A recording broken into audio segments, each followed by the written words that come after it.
So welcome back friends. In this video tutorial we will going to talk about the Widal test. This is very important diagnostic test for the detection of the typhoid. Okay. So first of all, please take a screenshot of the note that I have prepared for you. It will help you to prepare a note for yourself. Okay. Now let's talk about this diagrammatically. We will take the help of diagram for understanding this. Okay, so first of all, let's talk about the Widal test. So Widal test is a tube agglutination test. First important thing is this. Okay, and we all know that this agglutination is a antigen antibody reaction, right, where your antigen is particulate or insoluble. Okay, now as here we are performing a agglutination test, it is clear that here either we are trying to find out the concentration or the amount of antigen, or either here we are trying to find out the amount of antibody, right? So remember it very carefully that whenever any kind of serological test that you are performing that includes antigen antibody reaction, remember either you are finding antigen or the antibody that your body has developed against the pathogen. Okay, so here our target is to finding out the antibody. Okay, against what? Against 4 type of different antigen. Okay, so your Widal test can be performed in both the 2 type of salmonella. One is salmonella typhi, that is responsible for the typhoid. Another one is salmonella paratyphi, that is responsible for the paratyphoid. Okay, so there are 2 antigen present for salmonella typhi. One is H antigen, another one is O antigen. Okay, similarly there are 2 antigen also present for paratyphi. One is H antigen, another one is O antigen.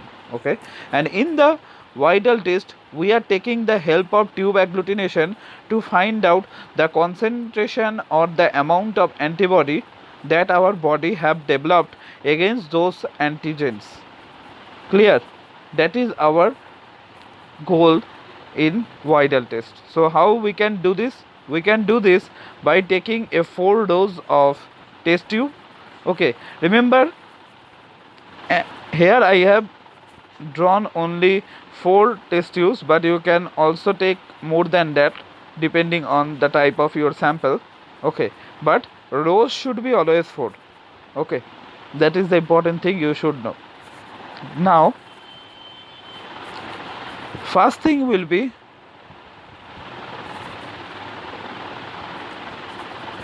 there is 0.9 ml saline present in the first tube and 0.5 ml in the rest of the 3 tubes.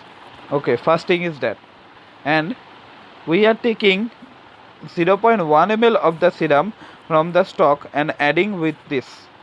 Okay, and as a result we have get a overall 0.1 plus 0.9 1 ml solution. Okay, and now let's try to understand that among 1 ml only there is 0.1 ml antigen. Clear? Now if we try to multiply this equation, that is 0.1 and 1 with 10 in both the side, what we will get? We will get something like this. Okay, that means 1 by 100. Sorry, 1 by 10, right? So that is why we have written the dilution here as 1 by 10. That means in 10 ml or in 10 unit sample there is 1 unit antigen. Sorry, there is 1 unit serum present. Okay, we have not added already the antigen, we will going to add it. Similarly, now what we will do, we will take 0.5 ml sample from the first tube and add over the second tube. Okay, that contains 0.5 ml your suspension. Okay, that will construct a 1 ml tube. Now let's try to understand, as we have taken the sample from the first tube, so it will be half of the first value. That means the dilution of the second tube will be half of the first value, and that is what we have observed here. Okay, similarly from the second tube we have taken 0.5 ml sample, okay, that ultimately give us a 1 ml solution. Okay, now as here we have taken the 0.5 ml sample from the second tube, then obviously the third tube will be half of the second tube, okay, and 1/4 of the first tube. Similarly, the fourth tube will be half of the second tube and third tube, and 1/4 of the second tube and 1/8 of the first tube. Okay, so that is how dilution can be done.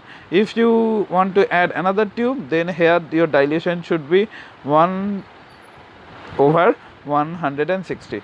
Okay, that is how it will going on.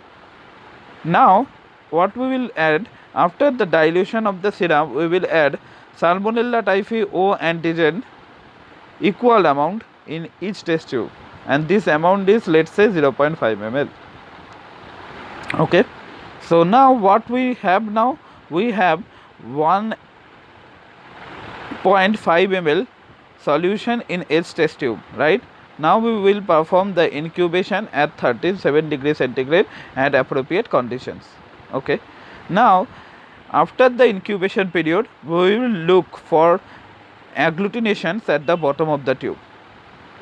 Okay, now the titer of the antibodies in the serum against that particular antigen can be read as highest dilution of the sample giving visible agglutination. Meaning, let's say last agglutination was observed in this test tube. Okay, so as its dilution is 1/40, the antibody titer will be here 40. Okay, so that is the idea. We will get agglutination here, we will get agglutination here, we will get agglutination here, but we are not getting agglutination here. So under such circumstances, we have to consider the last diluted tube that shows visible agglutination. Okay, similarly the same thing can be done for Salmonella typhi H antigen and Salmonella paratyphi O antigen and Salmonella paratyphi H antigen. Okay, same thing. Suppose let's say here you have observed the last agglutination at 1/20 dilution tube, so your antibody titer will be here 20. Similarly, suppose you have observed the dilution at 1/80, so your antibody titer will be 80. That is the idea. Okay, that is how you can measure the amount of antibodies. Okay, so now this is another thing for you. You can take a screenshot of this.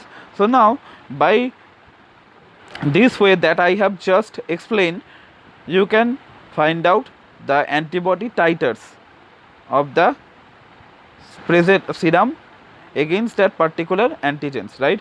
With the help of this, you can perform both diagnostic tests and you can also indicate disease if a fourfold or more fall can be demonstrated in two samples collected during acute illness and convalescent stage.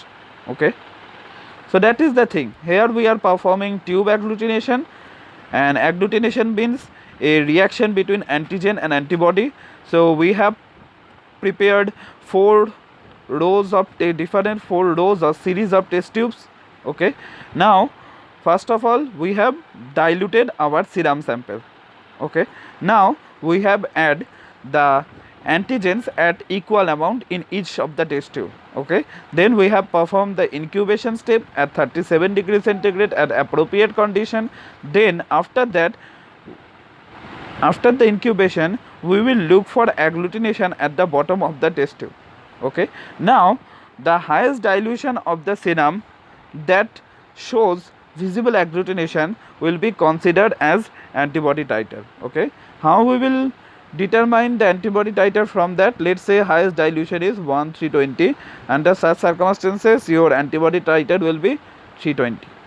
Okay, that is how the antibody titer can be determined with the help of this Widal test. Okay, also there are various factors present that affect the Widal test. That is why nowadays Widal test have shown limited utilities in diagnosis of enteric bacteria. Okay, still it is the main method that we are using for the detection of the typhoid. Okay, not only the typhoid, here we are detecting the presence of antibody against the typhoid antigens, right? So that is the concept of Widal test. So I hope this video will be helpful. Thank you for listening to this class.